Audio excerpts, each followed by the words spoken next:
रोहित कुमार और मैं आज आपको बताने वाला हूँ भूगोल 10वीं के जो हम लोग नेक्स्ट चैप्टर पढ़ रहे थे, जिसका नाम है शक्ति ऊर्जा संसाधन।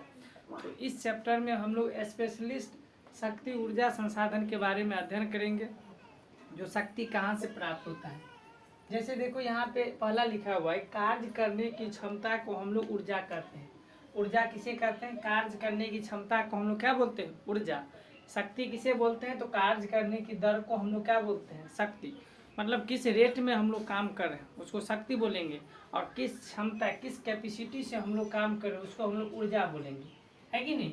आगे है, भारत के समस्त कोयला भंडार को 2 भागों में बांटा गया है। सबसे पहली बात आप लोग ये समझिए कि ये जो ऊर्जा संसाधन है, ये शक्ति संसाधन, ये 2 प्रकार के होते हैं। एक होता है पारंपरिक ऊर्जा स्रोत और एक होता है गैर पारंपरिक ऊर्जा स्रोत।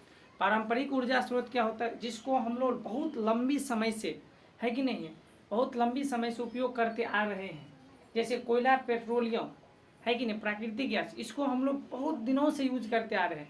और ये एक प्रकार के क्या होता है? अनवीकरणीय होता है, मतलब ये समाप्त हो जाता है, समाप्त हो जाएगा। इसको हम लोग बोलते हैं, क्या बोलेंगे इसको? परंपरागत ऊर्जा स्रोत। अगला है गैर परंपरागत ऊर्जा स्रोत। गैर परंपरागत क्या होता है? जैसे सौर ऊर्जा हो गया, पवन ऊर्जा हो गया, जल विद्युत ऊर्जा हो गया। इसको हम लोग पुनः चक्रीय बोलते हैं, अर्थात इसको दोबारा हम लोग क्या कर सकते हैं? उपयोग कर सकते हैं। तो इसको बोलते हैं नवीकरणीय या पुनः चक्रीय। आगे है, भारत के समस्त कोयला भंडार को 2 भागों में बांटा गया। एक होता है गोंडवाना समूह के और एक होता है टर्शियरी समूह के। अगला है, गोंडवाना समूह के कोयले का निर्माण लगभग 20 करोड़ वर्ष पहले हुआ था। गोंडवाना समूह के कोयले का निर्माण कब हुआ था? लगभग 20 करोड़ वर्ष पहले। जबकि टर्शियरी समूह के कोयले का निर्माण कब हुआ था? 5.5 करोड़ वर्ष पहले हुआ था। आगे, कार्बन की मात्रा के आधार पर कोयला को 4 भागों में बांटा गया है। कार्बन की मात्रा के आधार पर कोयला को कितने भागों में बांटा गया है? 4 भागों में बांटा गया है। पहला का नाम है एंथ्रासाइट। क्या नाम है? एंथ्रासाइट। और एंथ्रासाइट में कार्बन की मात्रा कितना होता है? 90% से ऊपर। अगला है बिटुमिनस। इसमें कार्बन की मात्रा कितना होता है? 70 से 90%। और लिग्नाइट, तीसरा है लिग्नाइट, 30 से 70% कार्बन की मात्रा होती है। अगला है पीट, जिसमें 30% से भी कम होती है कार्बन की मात्रा। तो ये 4 में से जो है ना, सबसे उत्तम कोटि के कोयला कौन होता है? एंथ्रासाइट। सबसे उत्तम कोटि का कोयला कौन होता है? एंथ्रासाइट। और सबसे घटिया कोयला किसको कहा जाता है? पीट को कहा जाता है। सबसे घटिया कोयला किसको बोलते हैं? पीट।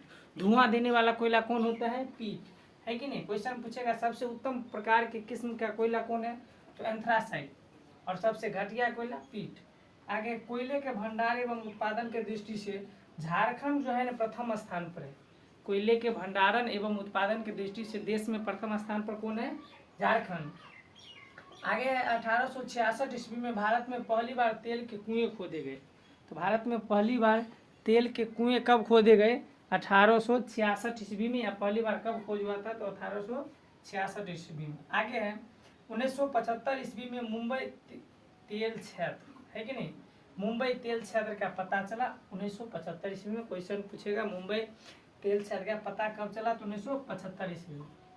भारत में मुख्य 5 तेल उत्पादक क्षेत्र है। भारत में कितने तेल उत्पादक क्षेत्र हैं? 5। पहला उत्तरी पूर्वी प्रदेश, दूसरा गुजरात क्षेत्र, तीसरा मुंबई हाई क्षेत्र, और चौथा पूर्वी तट प्रदेश, और पांचवा है बाड़मेर बेसिन। ये 5 जो है ना मुख्य तेल उत्पादक क्षेत्र है भारत में। आगे है, भारत में 1897 ईस्वी में दार्जिलिंग में, कहाँ? दार्जिलिंग में प्रथम जल विद्युत संयंत्र स्थापित किया गया। भारत में पहला जल विद्युत संयंत्र कब स्थापित किया गया? 1897 ईस्वी में। कहाँ किया गया? दार्जिलिंग में। आगे है, विद्युत उत्पादन और उपयोग को यूनिट में मापा जाता है। विद्युत उत्पादन और उपयोग किस में मापते हैं हम लोग? यूनिट में। और एक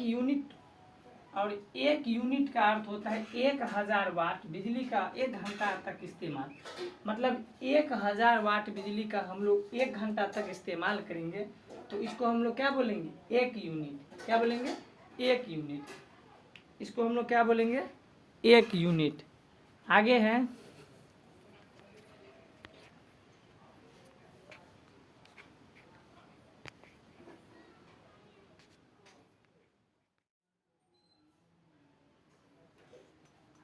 भाखड़ा नंगल परियोजना सतलज नदी पर और दामोदर घाटी परियोजना दामोदर नदी पर, रिहंद परियोजना सोन नदी पर, हीराकुंड परियोजना महानदी पर, तुंगभद्रा परियोजना कृष्णा नदी पर। ये एक बहुउद्देशीय परियोजना है जो किस किस नदी में बनाया गया है।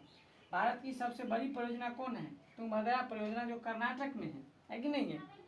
और 1955 इसमें भारत में पहली बार आणविक रिएक्टर मुंबई के निकट तारापुर में स्थापित किया गया था, और जो एशिया की सबसे बड़ी जो है ना परमाणु विद्युत गृह है। आगे हम लोग जो है ना अभी वस्तुनिष्ठ प्रश्न देखने की कोशिश करते हैं। अभी हम लोग जो है ना इसके थ्योरी के बारे में पढ़े थे, है कि नहीं। ऊर्जा संसाधन के जो थ्योरी क्लास थे उसके बारे में देखे थे। अब जो है ना मैं आप लोग को इसके जो अभ्यास प्रश्न में वस्तुनिष्ठ प्रश्न दिया गया है, पहले उसको जो है ना हल करने का प्रयास करते हैं। पहला ये है कि किस राज्य में खनिज तेल का विशाल भंडार है, तो इसका सही आंसर हो जाएगा असम। भारत के किस स्थान पर पहला परमाणु ऊर्जा केंद्र स्थापित किया गया, तो तारापुर। सही आंसर क्या हो जाएगा? तारापुर। आगे है कौन सा ऊर्जा स्रोत अनवीकरणीय है, तो इसका सही आंसर हो जाएगा कोयला। क्या हो जाएगा? कोयला। आगे प्राथमिक ऊर्जा का उदाहरण है, तो इसका सही आंसर हो जाएगा विद्युत। ऊर्जा का गैर पारंपरिक स्रोत कौन है, तो इसका सही आंसर हो जाएगा सौर ऊर्जा। अगला है गोंडवाना समूह के कोयले का निर्माण हुआ था। गोंडवाना समूह के कोयले का निर्माण कब हुआ था, तो 20 करोड़ वर्ष पहले हुआ था। आगे भारत में कोयले का जो है ना सर्वप्रमुख राज्य कौन सा है, तो इसका सही आंसर हो जाएगा झारखंड। सर्वोत्तम कोयले का प्रकार कौन सा है, तो बताए थे कोयले 4 प्रकार के होते हैं, एंथ्रासाइट, बिटुमिनस, लिग्नाइट और पी। तो सबसे सर्वोत्तम प्रकार के कोयले कौन है, तो एंथ्रासाइट। मुंबई हाई क्यों प्रसिद्ध है, तो खनिज तेल हेतु, है कि नहीं। भारत का प्रथम तेल शोधक कारखाना कहाँ स्थापित किया गया, तो डिगबोई में। प्राकृतिक गैस किस खनिज के साथ पाया जाता है, तो पेट्रोलियम के साथ पाया जाता है। अगला क्वेश्चन है भाखड़ा नंगल परियोजना किस नदी पर है, तो सतलज नदी पर है। अगला क्वेश्चन दक्षिण भारत की सबसे बड़ी नदी घाटी परियोजना कौन सा है, तो तुंगभद्रा परियोजना है। अगला है ताप विद्युत केंद्र का उदाहरण कौन सा है, तो बरौनी, जो बिहार में है एकमात्र तेल शोधक कारखाना, है कि नहीं। अगला यूरेनियम के प्रमुख उत्पादक स्थल कौन है, तो जादूगोरा।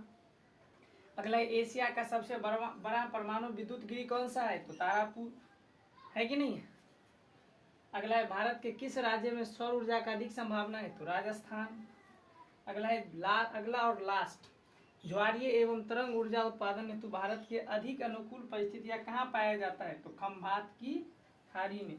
तो ये था आपको ऊर्जा संसाधन की अभ्यास प्रश्न, है कि ना। अभ्यास प्रश्न में वस्तुनिष्ठ प्रश्न।